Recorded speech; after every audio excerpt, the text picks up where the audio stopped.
Doctor BR Ambedkar Konaseema జిల్లా రాజోలు నియోజకవర్గం సకినేటిపల్లి మండలం అంతర్వేది గ్రామంలో శ్రీ నీలకంఠేశ్వర స్వామివారి దివ్య కళ్యాణం వైభవంగా నిర్వహించారు.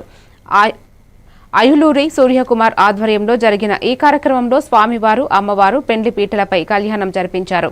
దేవాదాయ శాఖ తరపున అసిస్టెంట్ కమిషనర్ నాగవరప్రసాద్ స్వామివారికి పట్టు వస్త్రాలు అందజేశారు. పెద్ద సంఖ్యలో భక్తులు పాల్గొని తీర్థ ప్రసాదాలు స్వీకరించారు.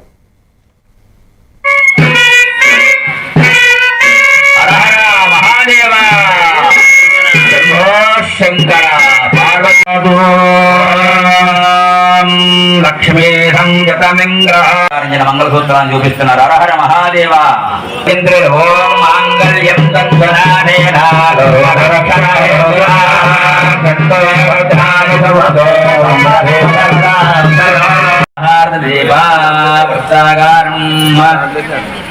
సమర్పయామి. హరహర